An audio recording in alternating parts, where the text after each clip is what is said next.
మీలో ఎంతమంది ఇప్పటివరకు జిగర్తాండాని టేస్ట్ చేశారు? కామెంట్ చేసేయండి. రీసెంట్‌గా నేను మా ఫ్రెండ్స్ డిఎల్ఏ ఫుడ్ కోర్ట్‌కి వెళ్ళినప్పుడు అక్కడ మదురై ఫేమస్ జిగర్తాండా స్టాల్ దగ్గర ఇది టేస్ట్ చేశామన్నమాట. సర్లే అసలు దాని ప్రాసెస్ ఏంటి అని దాని మేకింగ్ వీడియో సరదాగా తీద్దాం అనిపించింది. నేను ఇప్పటివరకు ఎప్పుడూ టేస్ట్ చేయలేదు దీన్ని, ఇదే ఫస్ట్ టైం అనమాట. సో అందుకే వీడియో తీసాను. చాలా పెద్ద ప్రాసెస్ ఉంటుందేమో అనుకున్నా, బట్ అంతేం లేదు. నార్మల్ ఫ్లేవర్డ్ మిల్క్ లో కోవా అండ్ ఇంకొక ఐటమ్ ఏదో వేసి ఇచ్చారు, అండ్ దాని మీద కొంచెం ఎసెన్స్ కూడా వేసి ఇచ్చారు.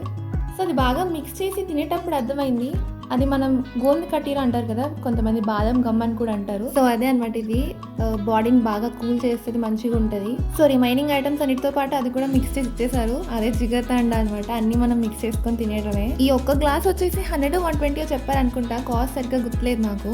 So it's time for tasting now. Normal గా తినడం ఏమో కానీ ఇలా ఫ్రెండ్స్ తో కలిసి తినడం ఆ మెమరీసే వేరే అసలు. అందరికీ బాగా నచ్చింది, నేను కూడా టేస్ట్ చేశాను, నాకు కూడా బాగా అనిపించింది. ఆ కొంచెం బాదం ఫ్లేవర్ అండ్ ఆ జెల్లీ టెక్స్చర్ అండ్ కోవా కూడా మిక్స్ చేసింది కదా, సో అన్ని మిక్స్ చేసుకొని తింటే ఆ కాంబినేషన్ చాలా బాగా అనిపించింది. ఇక్కడ మా ఫ్రెండ్ అనమాట బెంగళూరు నుంచి వచ్చింది హైదరాబాద్ కి. టేస్ట్ అయితే బాగుంది. ఎవరైనా జిగర్తాండా టేస్ట్ చేయాలనుకున్న వాళ్ళు ఇక్కడ విజిట్ చేయొచ్చు డిఎల్ఎఫ్ దగ్గర. అండ్ ఇక్కడ పక్కన ఇంకా చాలా స్టాల్స్ ఉన్నాయి, బట్ అన్ని తింటే పొట్టలో ప్లేస్ సరిపోదు కదా. సో ఇంక అందరం కలిసి సరదాగా అలా కేబుల్ బ్రిడ్జ్కి వెళ్ళాము వాకింగ్ అని. ఈ ఎండకి మార్నింగ్ టైమ్స్ ఎక్కడ తిరుగుతాం చెప్పండి, అండ్ నైట్ టైం కాబట్టి కొంచెం చల్లగా అండ్ వ్యూ కూడా చాలా బాగుంది అండ్ ప్లెజెంట్ గా ఉంది. అండ్ ఇక్కడ కొంతసేపు అలా తిరిగేసి కొన్ని పిక్చర్స్ తీసుకొని మళ్ళీ రిటర్న్ వెళ్ళిపోయా.